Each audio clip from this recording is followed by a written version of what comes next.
Americans aren't just frustrated with the media. Conservatives are being censored by big tech companies, while an overwhelming majority of employees' political donations go to Democrats. Joining me now from the Independent Women's Forum, president of District Media Group, is Beverly Hallberg. Beverly, thanks for being with us. So when you hear this, to me, this kind of teeters on that line of people getting a little salty that their right to free speech cannot be talked about, but also businesses do have the right to conduct business as they see fit. But on the flip side, people have a right to know where they're giving their dollars. People do have the right to know. As customers, we want to know who is pulling the levers in today's woke world that loves to censor conservatives. And so what this report shows us is that from the top position to the lowest position in many big tech companies, you find that things are being run from a very progressive mindset. The latest report showed that when it comes to Twitter, 99% of the employees of the political donations they give went to Democrats.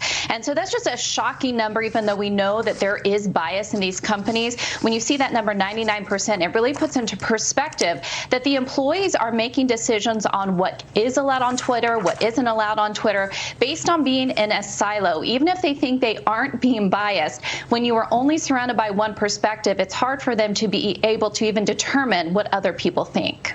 Right, and then 94% of the donations were from Google. So once again, a very high number. But I do want to get to this because I feel like a lot of conservatives feel this on a personal level. YouTube reinstated a music video from Five for Fighting singer John Ondrasik that was criticizing Biden's botched Afghanistan withdrawal after initially removing it. I want to toss to this clip of that video, and then we'll talk about it on the other side.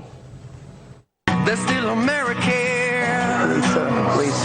I want you to help me, my family. Left her the Taliban, and he. Now how's that happening?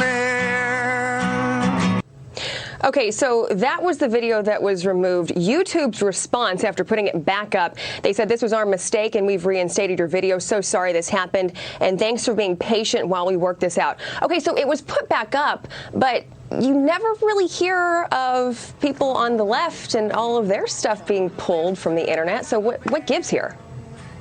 And this is what's an interesting comparison about the specific video. Now, what YouTube initially claimed was that the content was too graphic. They ended up putting a child content notification on it, which even the singer of this said that that was fine to do. But John Ondrasik pointed out that there are plenty other videos on YouTube that do show these types of graphic images. So it points to the reason YouTube pulling this down is purely because the singer was talking about Afghanistan, the botched withdrawal, and of course that is a negative attack in YouTube's mind on President Biden.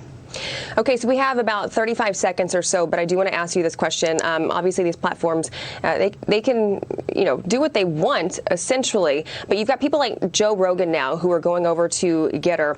A lot of people on the right, even people that I know personally, have said, yeah, but when it's great that they're going over there and that conservatives will have a voice, but when is that going to be yanked from the internet as well?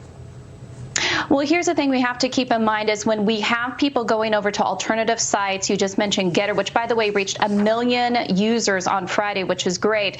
This shows that there is still competition in the market. The question we have to ask ourselves is when we see big tech acting badly, do we really think more government regulation, inserting government even more is the answer? I argue no. I argue that there are plenty of alternative sites that are popping up, and then it's up to us, Americans, the customer, to go use those.